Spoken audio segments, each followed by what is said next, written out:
por el respeto de tus derechos. Una producción de la Comisión Estatal de los Derechos Humanos de Baja California Sur. Quédate en este espacio donde conocerás más sobre la defensa y promoción de tus derechos humanos.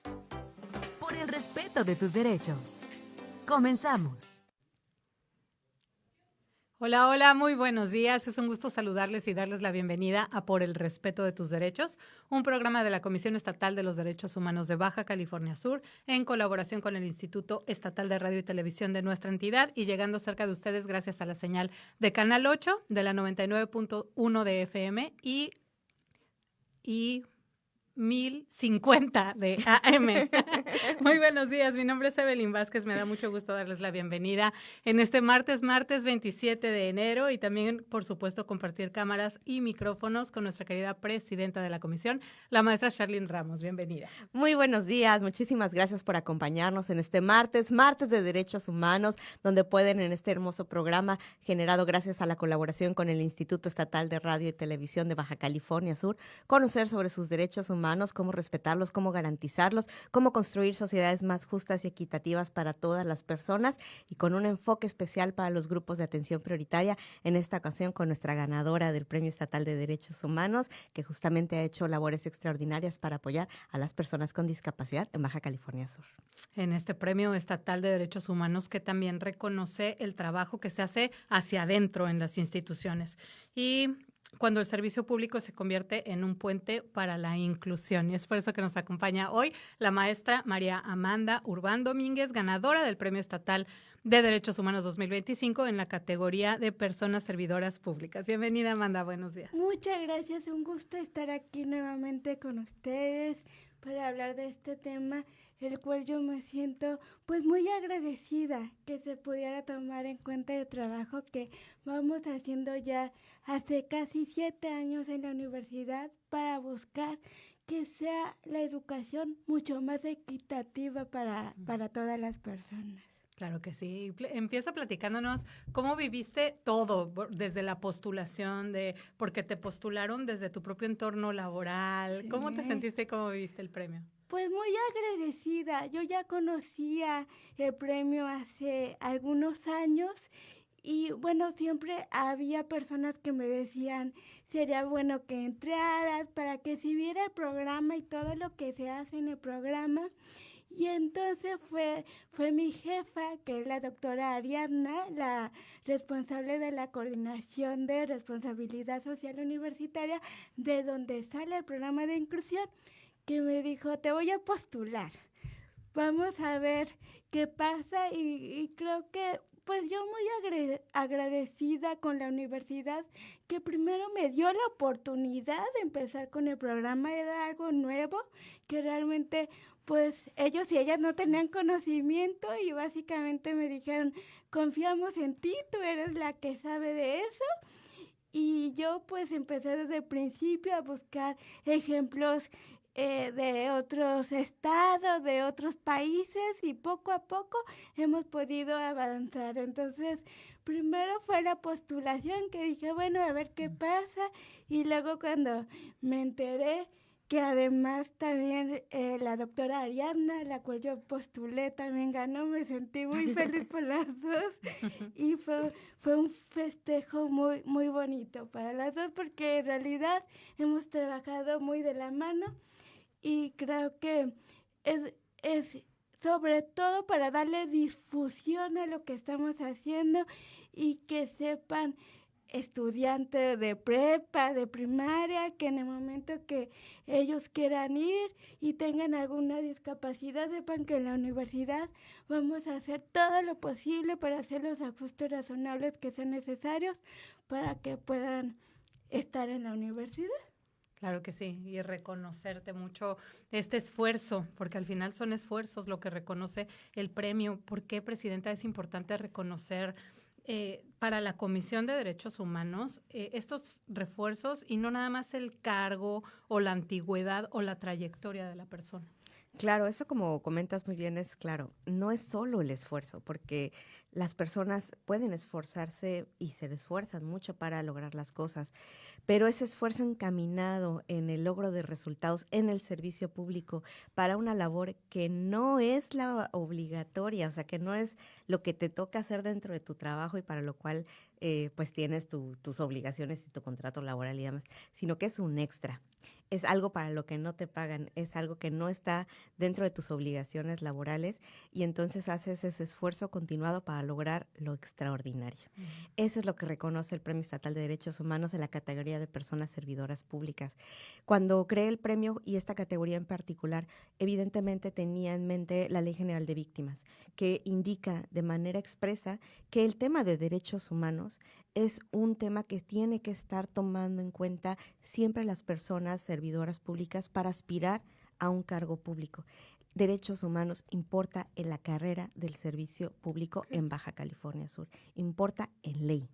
¿Esto qué tiene que decir? Pues evidentemente que si es una persona que tiene estos reconocimientos, estos trabajos enfocados en derechos humanos tan importantes y significativos para merecer ganar el Premio Estatal de Derechos Humanos y tú estás pensando en una persona servidora pública para que siga evolucionando en esa carrera del servicio público, en esa vida profesional, pues por supuesto es un punto muy crucial que le distingue del resto de las personas candidatas para esa postulación en dado caso. Evidentemente este tipo de cosas son indispensables, especialmente en el servicio público. El servicio público es una profesión compleja, bastante compleja. Y entonces las personas pueden entrar con toda la ilusión y todo el ánimo de hacer una diferencia, pero el entorno se encarga de cobrárselos muy caro.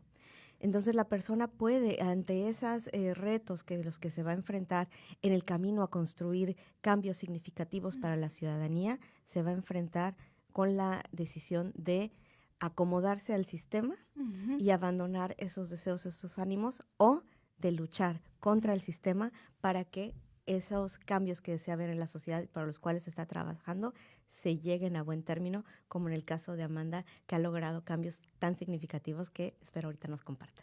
Y se logre, claro. Platícanos un poquito de tu trabajo en este servicio público y, como comenta la presidenta, de los retos a los que te has enfrentado. Bueno, yo empecé a trabajar en la universidad hace casi 7 años bajo la coordinación y la idea de la responsabilidad social universitaria, donde uno de los pilares es la inclusión de toda la comunidad universitaria. Y bueno, se tenía datos sobre personas con discapacidad porque lo tenían que tener por ley, pero realmente la universidad no había hecho mucho con esos datos y sobre todo no le habían preguntado a las mismas personas con discapacidad qué tipo de apoyo necesitaban y bajo este entendimiento de que no era un favor, era parte de sus derechos. Entonces, bajo este paradigma social que es de la discapacidad, donde se entienden que la discapacidad es un conjunto entre sí, una característica física de la persona, tomando en cuenta el cerebro, por eso la neurodivergencia también son discapacidades. Y el obstáculo que tiene para realizar las actividades de la vida cotidiana, se entiende que si yo disminuyo este obstáculo o ojalá lo pueda eliminar totalmente, lo hago también con la discapacidad. Bajo este entendido, era muy importante hablar con el alumnado con discapacidad. En la sociedad siempre hay barreras, muchísimas. No se trata de decir aquí no hay, siempre hay. Pero hablar de prioridades, hablar con ellos, con ellas, no quitarles su autodeterminación, que es algo que pasa mucho con las personas con discapacidad. Hay mucha suposición de lo que necesitamos en lugar de preguntarnos directamente. Entonces, eso era muy importante para mí y con eso empezamos con el autodiagnóstico. Los primeros años para hablar de esta situación y sobre todo la parte de sensibilización. Porque yo dije en la universidad, yo no puedo pedir inclusión si no se sabe qué es inclusión primero. Entonces la sensibilización fue muy importante, que es un trabajo continuo que que hacemos pues a lo largo de tiempo con profesorados, con los cursos de actualización docente que ahorita se están llevando a cabo, pláticas con el alumnado, con directivos, con administrativos, para que se conozca esta visión sobre la discapacidad. Y claro que lo desconocido da miedo, no sabemos cómo reaccionar. Entonces lo que queremos es que el tema de la discapacidad y la neurodivergencia deje de ser desconocido, ¿no? Y que se empiece a normalizar.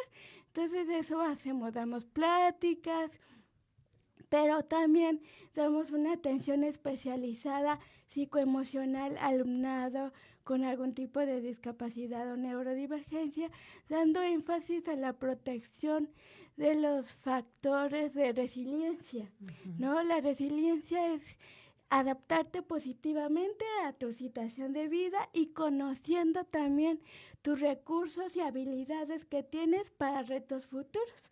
Eso es lo que trabajamos mucho con el alumnado con discapacidad y neurodivergencia, y también en equipo con ellos y ellas la aplicación de los ajustes razonales, porque quienes se conocen mejor y saben qué ajuste le funcionan, ellos y ellas mismas. Entonces lo tenemos que hacer en equipo, ya que lo hacemos, lo hablamos con el profesorado y así es como lo hemos ido manejando. Qué bien, parecería muy obvio esta necesidad de acercarse a las personas con discapacidad y simplemente preguntarles, ¿no? Sí. ¿Qué necesitan? Y de pronto vemos que no sucede tanto como debería de suceder. Hemos visto, Presidenta, a la Comisión Estatal de Derechos Humanos presente en este tipo de consultas constantemente, en calidad de órgano garante. ¿Cómo funciona? Cuando se hace una consulta, como ejemplo, en este caso que se está realizando la consulta para ley para personas con autismo en Baja California Sur, y el Congreso del Estado, que es la autoridad que tiene la obligación de hacer este proceso, reponer el proceso de consulta, porque sacó la ley y la sacó sin realizar la consulta a las personas con discapacidad. Entonces, la acción de inconstitucionalidad presentada por la Comisión Nacional de Derechos Humanos, la Suprema Corte de Justicia la analizó, determinó que había violado derechos humanos y ordenó al Congreso del Estado realizar este proceso de consulta.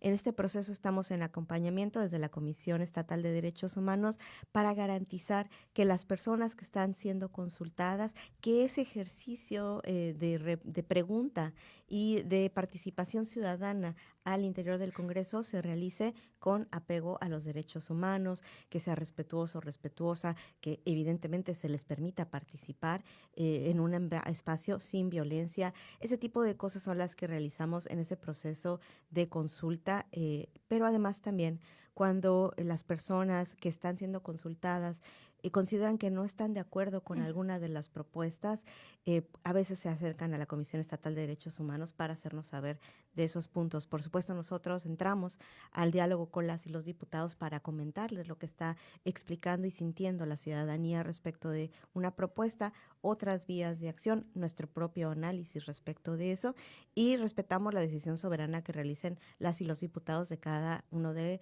estos puntos y peticiones que realiza la ciudadanía, porque también hay que reconocerlo que no todo lo que propone la ciudadanía es respetuoso de derechos humanos. Claro. Por ejemplo, en los procesos de consulta que hemos estado escuchando ahora, ha habido en varios de los foros la propuesta de que se ponga un distintivo a las personas con autismo en la ley, como que fuera obligatorio que las personas con autismo tengan que traer ese distintivo.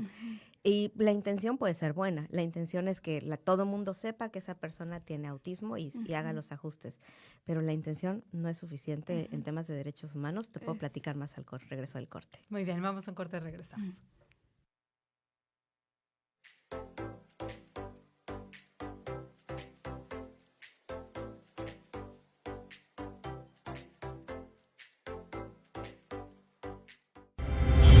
Hace 5 años prendimos el micrófono.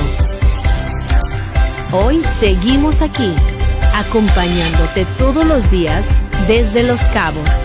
La radio de Sud California, 5 años contigo.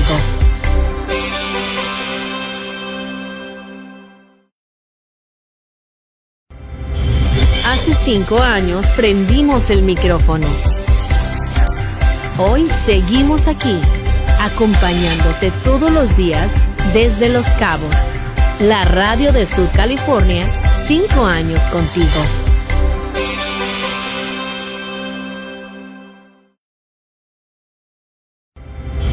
Hace 5 años prendimos el micrófono. Hoy seguimos aquí, acompañándote todos los días desde Los Cabos. La radio de Sud California, 5 años contigo.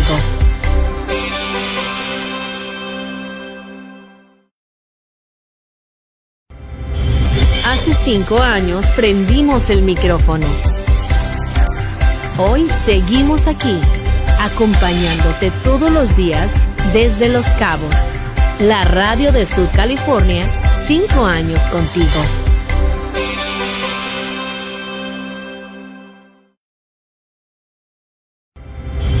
Hace 5 años prendimos el micrófono. Hoy seguimos aquí, acompañándote todos los días desde Los Cabos.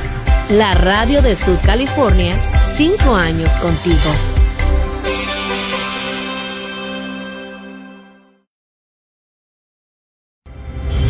Hace 5 años prendimos el micrófono. Hoy seguimos aquí, acompañándote todos los días desde Los Cabos. La radio de Sud California, 5 años contigo.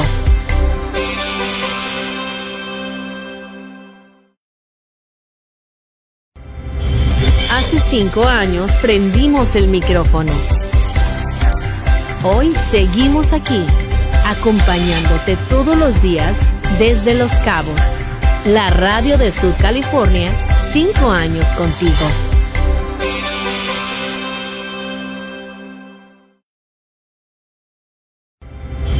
Hace 5 años prendimos el micrófono. Hoy seguimos aquí, acompañándote todos los días desde Los Cabos. La radio de Sud California, 5 años contigo.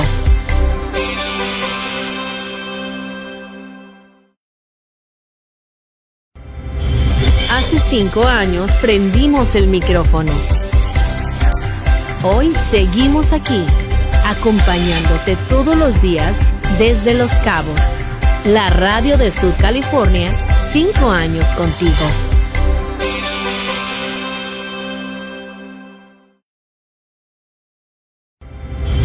Hace 5 años prendimos el micrófono. Hoy seguimos aquí, acompañándote todos los días desde Los Cabos. La radio de Sud California, por el respeto de tus derechos. Un programa de la Comisión Estatal de los Derechos Humanos de Baja California Sur. En un momento, regresamos. Ya estamos de regreso aquí en Por el Respeto de tus Derechos. Presidenta, nos fuimos a corte, nos estaba platicando sobre los distintivos sugeridos para las personas con autismo.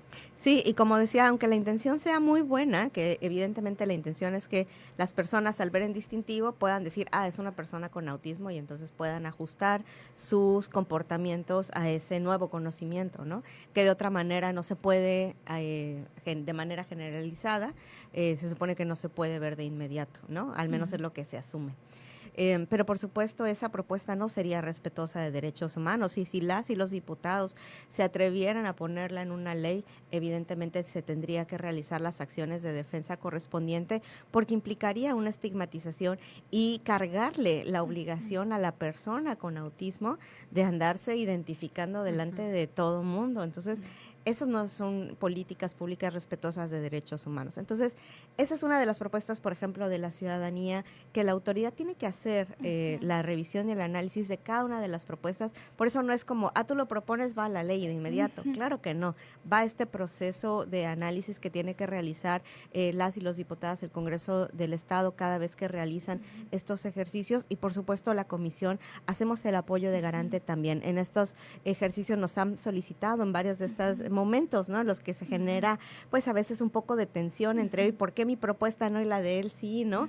Y entonces es difícil para la misma autoridad apoyar en este tipo de situaciones. A veces no hay el ánimo de escuchar y entonces podemos entrar en este refuerzo para explicar por qué una sí, por qué otra no. Pues es por eso, por el respeto a los derechos humanos, por ejemplo, ¿no? Cuando hemos hecho este tipo de explicaciones, por supuesto, las personas entienden el punto de vista y además no nada más es decir, no se puede porque no y ya. Claro que no es. Porque explicar por qué, además decir qué otra propuesta sí podría ser, por ejemplo, para atender esa situación. Entonces, por ejemplo, el hecho de que no se sepa de inmediato con un distintivo si una persona es autista o no, no exime de la obligación de las personas servidoras públicas de contar con la capacitación necesaria para poder identificar factores y patrones que me den un indicio de que tal vez la persona tiene una situación de discapacidad. Esto lo vimos en la recomendación justamente en la que sacamos el año pasado, en la cual hubo un tema de una brutalidad policíaca, uso excesivo de la fuerza pública en contra de una persona con discapacidad, y la policía en ese momento nos dijo que ellos no sabían que era persona con discapacidad porque la persona no se había identificado como tal ni había dicho que tenía discapacidad intelectual. Por supuesto, ese no es el estándar que desde Derechos Humanos puede prevalecer y por eso sacamos la recomendación en ese sentido. Entonces, aquí podemos ver cómo el trabajo conjunto entre las autoridades, entre todos los ámbitos y actores, ¿no? La sociedad, el Poder Legislativo, el Poder Ejecutivo, la UAPS como órgano autónomo, la Comisión Estatal de Derechos Humanos como órgano autónomo, podemos hacer todos el mismo trabajo con el mismo enfoque, cada uno dentro de sus competencias para garantizar que las personas con discapacidad tengan un entorno seguro en el cual se puedan desarrollar. Y es que hablar de inclusión no es nada más hablar de integración. ¿Qué te gustaría a ti, Amanda, que todas las personas supiéramos sobre lo que verdaderamente es la inclusión? Todavía se confunde un poco este término justo con lo que mencioné de integración. Cuando hablamos de integración es darnos el permiso, entre comillas, estoy diciendo, a las personas con discapacidad en estar en el mismo entorno, ¿no? Pero realmente sin hacer cambios significativos o ajustes razonables que nos ayuden a tener la misma oportunidad de hacer todas las actividades o acceder a los mismos lugares. El paradigma social de la discapacidad lo que busca es que esto no sea desde un pensamiento de caridad, ¿sí? Te estoy haciendo el favor a que tú intentes, incluirte a la sociedad, porque entonces bajo este pensamiento de integración, la persona con discapacidad es el que tiene la responsabilidad, de buscar la manera para poder entrar en este sistema social y poder hacer las actividades. Es como decir, bueno, te abro la puerta, pero tú ves cómo te haces camino. Y eso no es lo que estamos buscando. Eso fue un avance en su tiempo, hace mucho tiempo, ¿no? Pero ahora lo que estamos buscando es que la sociedad tome la responsabilidad de incluir a las personas con discapacidad, y no porque pobrecito no pueden, sino como respeto a sus derechos humanos. Porque antes de tener cualquier tipo de discapacidad tenemos absolutamente los mismos derechos, y tener ajustes razonables es una responsabilidad de la sociedad, y lo que está buscando es equidad social o igualdad sustantiva, porque luego me pasaba que decía igualdad y no entendían bien y me decían, entonces los lugares azules, y yo decía, bueno, equidad, ¿no? Social. Si tú necesitas algo, algún apoyo, te lo doy. Si no lo necesitas, pues no es necesario, no es lo que buscamos. Entonces eso es muy importante. yo hablo de un 50% y un 50%. Sin duda, las personas con discapacidad tenemos que poner de nuestra parte como cualquier persona, trabajar en nosotras mismas, pedir ayuda cuando necesitamos, tomar algún tipo de terapia, a lo mejor emocional, conocernos, conocer nuestros retos. Eso sin duda es fundamental. Pero si la sociedad no pone el otro 50%, que es los ajustes razonables, este pensamiento, pues, más social sobre la discapacidad, quita el tabú, el prejuicio, poco podemos avanzar las personas con discapacidad. Es un trabajo en equipo. Si no hay uno de esos 50%, no podemos avanzar mucho. Me gusta mucho la claridad con lo que lo dices. La inclusión no se construye solo con buena voluntad, se necesita estructura, se necesitan programas y decisiones institucionales también. Porque hablar de inclusión es hablar también de derechos humanos y de obligaciones del Estado, presidente. Porque como bien decía Amanda, el derecho a vivir en una sociedad que te respete de manera integral en tu dignidad no es un favor o una concesión graciosa que puede realizar el gobierno en turno. Amanda decía, es que no es que te abra la puerta y ya tú ves cómo le haces para hacerte camino, es que desde la creación de los derechos humanos como un estándar mínimo a nivel no solo nacional sino internacional, con la Declaración Universal de los Derechos Humanos, lo primero que se hace es no hay puerta. Es la Declaración Universal de los Derechos Humanos, es decir, en esa estructura en la que yo te abro la puerta y a ver tú cómo le haces, la Declaración Universal de los Derechos Humanos dice está prohibido poner puertas. Ese es el nivel de estructura, ¿no? Entonces, precisamente ya no es ni siquiera que te lo abro o no te lo abro, es que tienes prohibido poner una puerta, para empezar. Y después, en segunda instancia, es, bueno, toda vez que no hay puertas, entonces aquí hay que empezar por desmitificar el mito de la igualdad, que la igualdad es que todos seamos iguales. Eso no es cierto. Desde la perspectiva de los derechos humanos, la igualdad es respecto de acceso a las oportunidades para ejercer los derechos, en equidad, en igualdad de acceso de derechos y de oportunidades, no de que todos seamos iguales. Por supuesto, la diversidad y el respeto a lo diferente es uno de los valores fundamentales de una cultura de derechos humanos. Entonces, entendiendo eso, evidentemente las obligaciones del Estado pues son, para empezar, el transformarse en esa lógica, ¿no? Porque veníamos de gobiernos pues evidentemente muy violentos y violatorios de derechos humanos que consideraban pues este tipo de garantías indispensables y mínimas como privilegios o como concesiones y no como obligaciones. Recordemos que la Declaración Universal de los Derechos Humanos, que se da después del término de la Segunda Guerra Mundial, cuando pues el mundo puede ver todos los horrores que generó el Estado nazi, es importante recordar en paralelismo lo que estamos viviendo hoy en día, porque al sistema de gobierno de Alemania, antes de que se instaurara y que se votara, porque al nazismo se le eligió democráticamente, ¿no? Antes de que la mayoría votara por generar un nuevo sistema que fuera violatorio de derechos humanos, que tuviera como enfoque principal el ataque a las personas judías, se tenían esas garantías. En Alemania se tenían las garantías, no igual como las tenemos hoy, pero sí se tenían garantías básicas de derecho para las personas. Y después de haber votado por un Estado violador de derechos humanos, pues que creen que también a ellos les violaron los derechos humanos, claro. Evidentemente.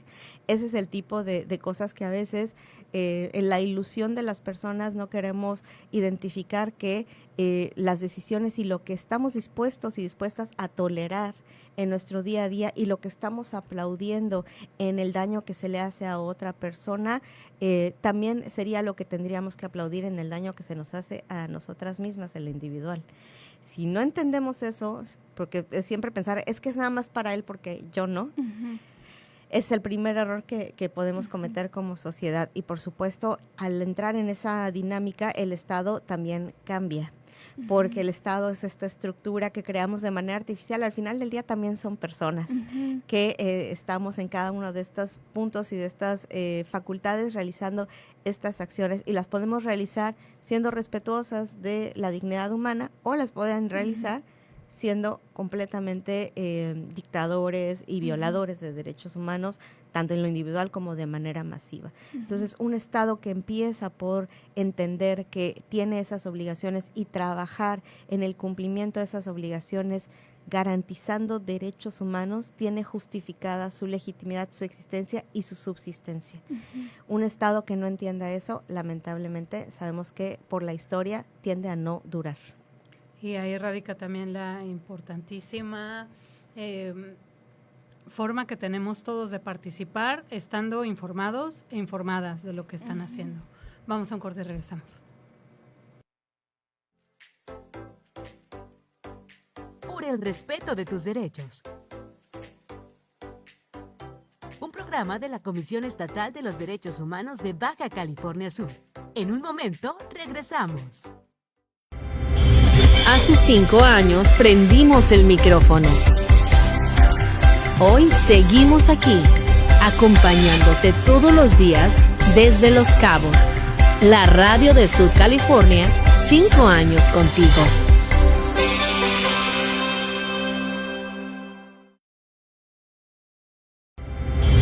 Hace 5 años prendimos el micrófono. Hoy seguimos aquí, acompañándote todos los días desde Los Cabos. La radio de Sud California, 5 años contigo.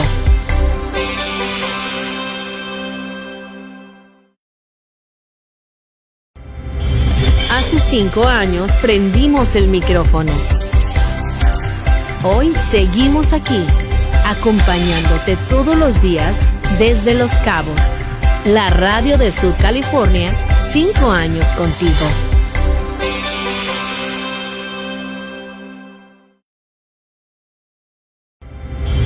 Hace 5 años prendimos el micrófono. Hoy seguimos aquí, acompañándote todos los días desde Los Cabos. La radio de Sud California, 5 años contigo.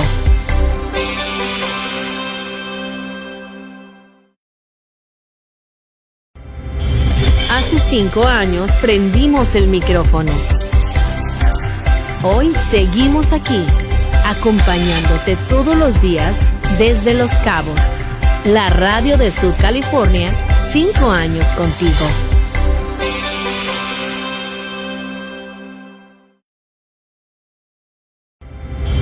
Hace 5 años prendimos el micrófono. Hoy seguimos aquí, acompañándote todos los días desde Los Cabos. La radio de Sud California, 5 años contigo.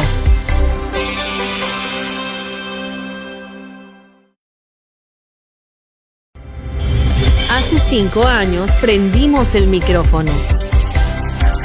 Hoy seguimos aquí, acompañándote todos los días desde Los Cabos. La radio de Sud California, 5 años contigo.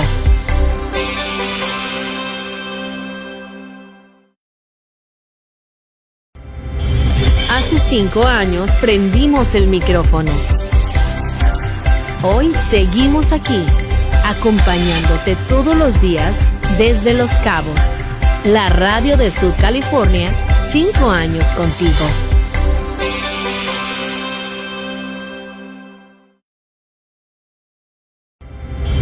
Hace 5 años prendimos el micrófono.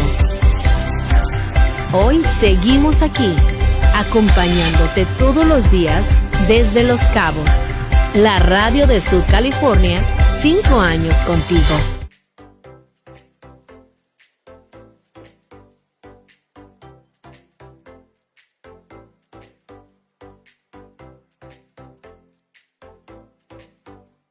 Ya estamos de vuelta aquí en Por el Respeto de Tus Derechos. Y recordándoles que si se han perdido alguno de nuestros programas, lo pueden ver en YouTube. Nos van a encontrar como CEDH BCS y lo pueden escuchar también a través de Spotify. Por supuesto, estamos en vivo también en Facebook. Durante años las personas con discapacidad han sido vistas desde la asistencia y no desde sus derechos. Presidenta, ¿por qué es importante pasar de este enfoque asistencial al enfoque en derechos humanos? Porque la asistencia solamente atiende a situaciones a corto plazo y al cubrimiento de la necesidad inmediata. Es decir, tengo hambre, dame algo de comer en este momento, ¿no? Y por supuesto, eso nunca ningún estado va a tener suficiente para que alcance. Si la persona que no tiene para comer simplemente se le da, ¿no? Se le tiene en un lugar y se le da de comer cada vez que tenga hambre de manera sistemática, sin modificar las condiciones de su entorno, siempre va a necesitar que alguien venga y le dé de comer. Eso evidentemente en la cantidad de más y más personas que haya, genera que el Estado colapse en su capacidad de brindar esa asistencia en lo inmediato y poder cumplir con una demanda semejante. Eso no es algo que pueda sostenerse a lo largo del tiempo. Entonces, sí se tiene la obligación desde el Estado de atender a las necesidades inmediatas con esta ayuda de tipo de asistencialista, pero no es suficiente. Tiene que realizar las modificaciones en las estructuras, en los entornos, para que la persona con discapacidad tenga la oportunidad de ejercer su autonomía, su independencia y entonces tenga la capacidad de ser sostenible por sí misma, autónoma en el ejercicio del cumplimiento de sus deseos. Abandonar la idea de que las personas con discapacidad quieren estar postradas en una cama y que vengan y les den cosas, es indispensable eliminarla del colectivo, del imaginario colectivo, ¿no? Las personas con discapacidad, igual que las personas sin discapacidad, tenemos sueños, ilusiones, proyectos, ambiciones, deseos, ganas de cambiar el mundo también, ganas de tener una familia, ganas de dedicarse a realizar labores de investigación, de docencia, el deseo tocar, ¿no? Realizar labores de expresión artística. Los mismos deseos e ilusiones que tenemos todas las personas humanas que compartimos este planeta, en este espacio, en este momento del tiempo, ¿no? Entonces, nada más que el entorno no se los permite, ¿no? O sea, no una persona que, por ejemplo, tiene una discapacidad motriz y está postrada en cama, no puede tener el deseo de quererse levantar e irse a una universidad a estudiar una licenciatura en psicología. Pero si no están las estructuras que le den un aparato de apoyo que le permita levantarse de la cama, que le permitan bajar las escaleras, que le permitan transitar en la calle, que le permitan inscribirse en un programa de estudios, que le permitan tomar las clases, hacer la tarea y cumplir con los exámenes y pasarlo y obtener su grado académico. Todo eso mientras tiene cumplidas sus necesidades básicas de comida, alimento y alojamiento, ¿no? Higiene. ¿Cómo lo va a hacer? O sea, el deseo no es suficiente todavía, ¿no? Entonces, el Estado tiene la capacidad de realizar todas estas estructuras y no solamente el Estado. También es importante decirlo que necesitamos entrarle todas y todos a este cambio de modificación de nuestra sociedad. Por ejemplo, un negocio no tiene la obligación de pagarle a la persona con discapacidad su comida, por ejemplo, ¿no? Una persona con discapacidad no puede entrar a cualquier restaurante y exigir que le alimenten. Entonces, a la sociedad, ¿qué es lo que sí le corresponde hacer? Pues, por ejemplo, no discriminar. Si veo a una persona con discapacidad, no tengo derecho a violentarle, no tengo derecho a patearle, no tengo derecho a insultarle, solo porque tenga discapacidad, ¿no? O sea, tengo la obligación de tratarle con respeto. También la sociedad tenemos la obligación de tratarle con respeto. Y, por supuesto, el trabajo que hace la UAPS como una universidad autónoma, es decir, un ente público, sí tiene obligaciones como persona autoridad, como servidoras y servidores públicos. Y estas obligaciones sí son las de garantizar que las personas con discapacidad puedan acceder a los servicios educativos. Esto no es nada más que haya una licenciatura en línea, por ejemplo, que lo pueda tomar la persona postrada y ahí se quede siempre, ¿no? Pero los exámenes son presenciales, ¿no? Entonces, no pasó el examen. Tiene que hacer todos estos ajustes razonables para que la persona pueda efectivamente tener el acceso en una igualdad de oportunidades para poder acceder a ese conocimiento y esa acreditación académica, igual que las demás personas que no tienen discapacidad.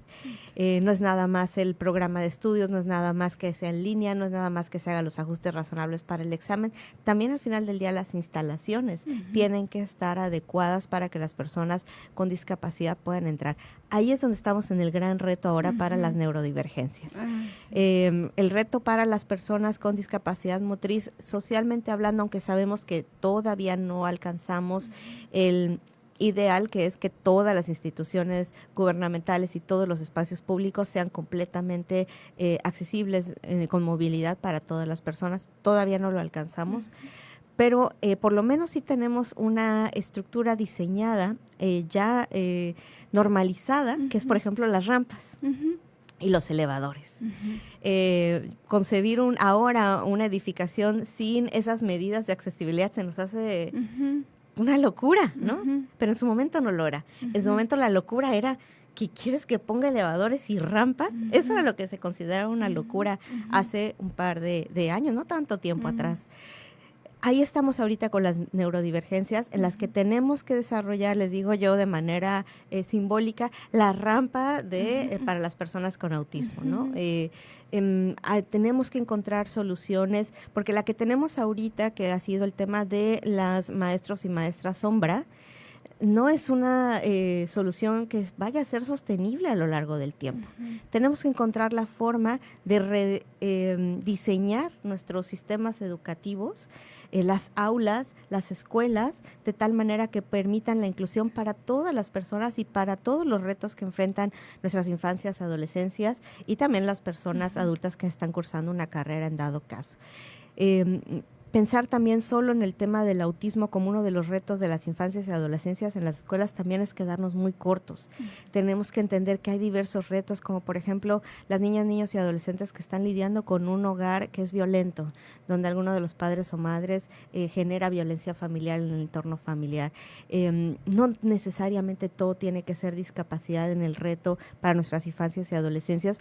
Por eso es indispensable aprovechar estos espacios que se están realizando de consulta para pensar en los entornos de seguridad escolar de una manera integral y no solamente seguir planeando soluciones en lo inmediato y a corto plazo para cada uno de los retos, sino realmente ponernos al enfoque y la tarea de rediseñar todo ese sistema que ha quedado ya obsoleto y encontrar la forma y las soluciones que de manera integral atiendan todas las necesidades, las de las personas con discapacidad, las de las personas que son víctimas de algún tipo de violencia, de bullying, porque no todo la violencia viene desde el hogar, sino también alguna se genera en esos espacios escolares y educativos.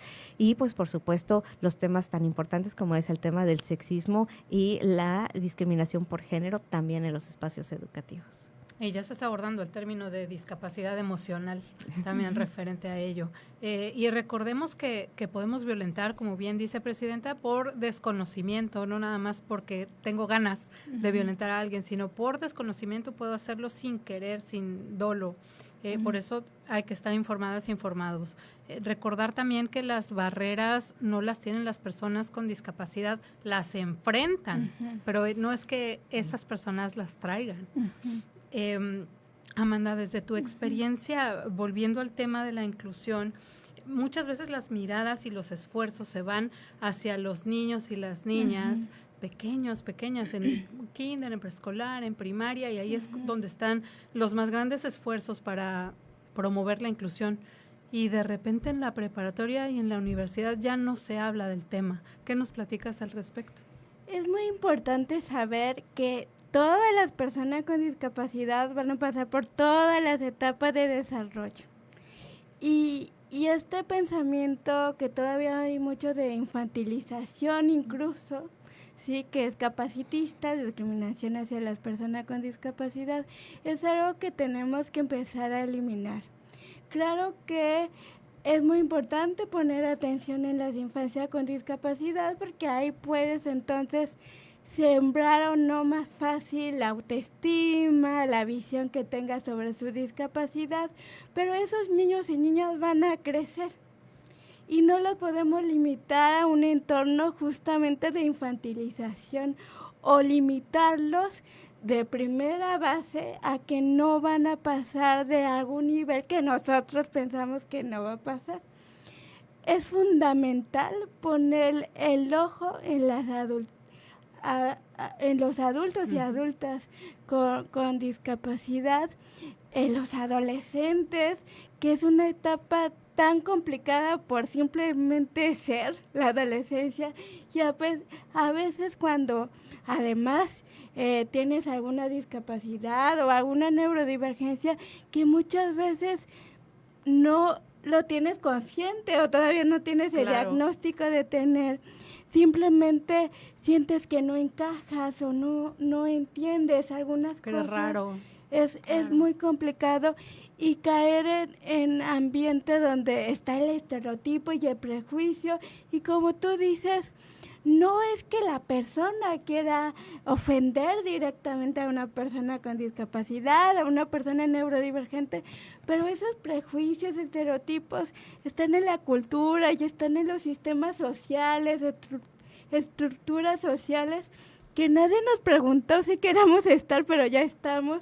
Entonces, fundamental preguntarle a los y las adolescentes neurodivergentes con discapacidad y a los adultos y adultas qué necesitan, cómo los podemos apoyar, qué sueños tienen, qué metas tienen, y desde ahí evitar, eliminar o limitar a las personas. Eso es muy importante.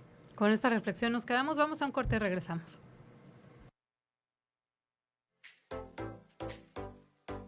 Por el respeto de tus derechos. Un programa de la Comisión. Hace 5 años prendimos el micrófono. Hoy seguimos aquí, acompañándote todos los días desde Los Cabos. La radio de Sud California, 5 años contigo.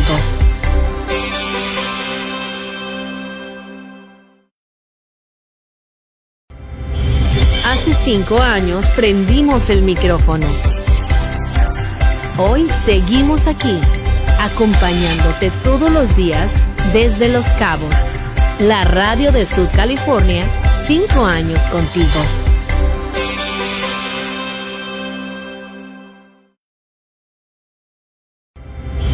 Hace 5 años prendimos el micrófono. Hoy seguimos aquí, acompañándote todos los días desde Los Cabos. La radio de Sud California, 5 años contigo.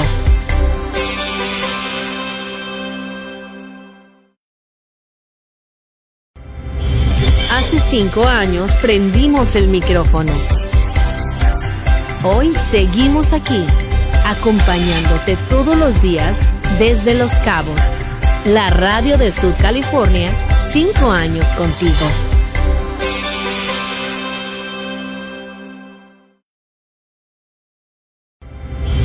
Hace 5 años prendimos el micrófono. Hoy seguimos aquí, acompañándote todos los días desde Los Cabos. La radio de Sud California, 5 años contigo.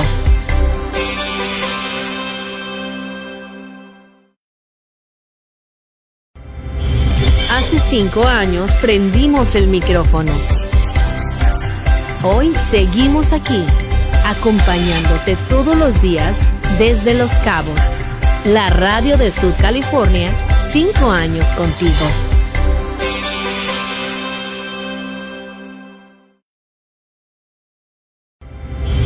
Hace 5 años prendimos el micrófono. Hoy seguimos aquí, acompañándote todos los días desde Los Cabos. La radio de Sud California, 5 años contigo.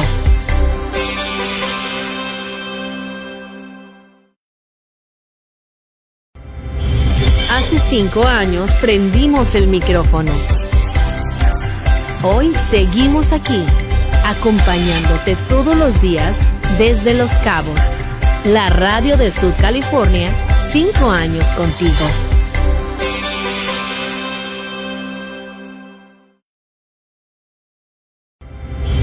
Hace 5 años prendimos el micrófono. Hoy seguimos aquí, acompañándote todos los días desde Los Cabos. La radio de Sud California, 5 años contigo.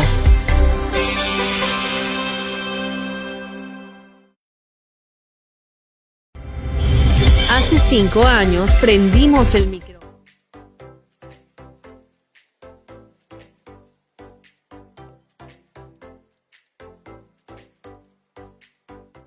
Ya estamos de vuelta aquí en Por el Respeto de Tus Derechos, créanlo o no, en el último bloque, que como siempre se nos fue rapidísimo. Tenemos un comentario en Facebook que dice: felicitaciones, construyamos un mundo donde todas las voces cuenten y que cada persona sea valorada por quien es. Mensaje de Carlos Adán.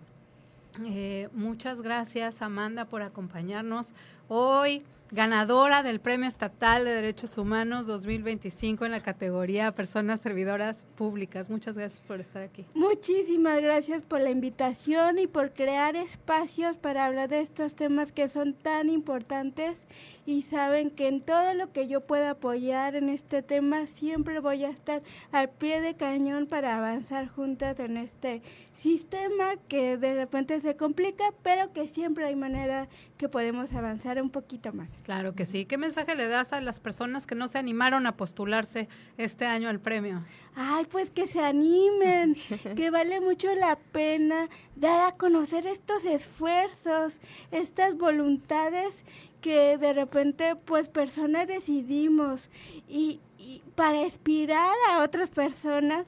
Por eso considero que este premio es fundamental darles difusión para que vean que es posible hacer cambios. A veces es desesperante porque los cambios sociales tardan tiempo y quisiéramos que fuera mucho más rápido, pero demostrando los pasos que vamos dando, creo que podemos inspirar y pasar el mensaje, y mientras más pasemos el mensaje, más rápido podemos avanzar. Entonces, que se animen. Y más personas estamos conectadas hablando de lo mismo. Exactamente. Claro que sí. Presidenta, ¿con qué mensaje nos deja hoy? Que se animen, como dice Amanda. Amanda evidentemente es una gran servidora pública, hace su trabajo con todo este compromiso, pero en el jurado calificador vimos algo más. No solamente hace su trabajo con este compromiso, sino que además dedica su vida al activismo para las personas con discapacidad, para el respeto a su dignidad y para seguir abriendo los espacios en todos estos otros ámbitos. Eso es algo muy importante, especialmente en el servicio público. Porque puede una persona simplemente decir, yo ya hice mi chamba y yo ahí ya cumplí, ¿no? Y será una buena persona servidora pública, hay que decirlo. La persona que hace su chamba y cumple es una buena persona servidora pública. Pero entonces, cuando aspiramos a algo más, algo grande, algo extraordinario como aspira Amanda, y no solamente aspira, sino inspira a continuar con ese trabajo tan importante, no solamente cumpliendo su chamba, sino haciendo toda esta labor de activismo y de trabajo continuo, una vida dedicada a la defensa y el avance de los derechos de las personas con discapacidad en Baja California Sur. Por supuesto, es un honor para la Comisión Estatal de Derechos Humanos tener la oportunidad de reconocer estos importantes avances y, por supuesto, también el reconocimiento a la UAPS, que como autoridad y estructura brinda y apoya todo este tipo de actividades de grandes personas servidoras públicas para garantizar un acceso educativo superior y de alto nivel a las personas con discapacidad en Baja California Sur. Y sumando a este conocimiento que todas las personas aspiramos y queremos tener, Presidenta, viene una capacitación nuevamente en el ciclo 2026. Claro, pues por supuesto, recuerden que en 2025 instauramos el programa de formación de los 10 son de derechos humanos, inspirados en el 10 de diciembre, el Día Internacional de los Derechos Humanos, una conferencia cada día 10, cada mes, de manera virtual, a las 9 de la mañana. Entonces, pueden, por supuesto, desde sus espacios de trabajo, sin moverse ni nada, tomar esta capacitación. Es 1 hora nada más y tiene el enfoque especializado sobre un tema de actualización en temas de derechos humanos, pero con un enfoque especial para personas servidoras públicas. No está limitado a personas servidoras públicas, pero sí, ese es su enfoque principal y primordial. Entonces, recuerden a todas las personas, entren a www.sud.mx www.derechoshumanosbcs.org.mx/10DH. Ahí van a encontrar toda la información del programa. La primera capacitación es el 10 de febrero. Desde febrero hasta noviembre, cada día 10, no se pierdan este programa de formación y recuerden que las personas que completen todo el ciclo van a estar recibiendo su constancia de haber cumplido con este programa de formación en el marco del Día Internacional de los Derechos Humanos en la ceremonia de entrega de galardones en el mes de diciembre. Ya no tenemos pretexto, cada día 10 con esta capacitación. Muchas gracias a nuestra ganadora por acompañarnos el día de hoy. Muchas gracias por la invitación. Muchas gracias, Presidenta, por abrir este maravilloso espacio de diálogo en el que nos vemos el próximo martes en punto de las 10 de la mañana aquí en Por el Respeto de Tus Derechos. Tengan un día muy bonito. Esto fue Por el Respeto de Tus Derechos, un programa de la Comisión Estatal de los Derechos Humanos de Baja California Sur. Por el respeto de tus derechos. Este es un resumen de noticias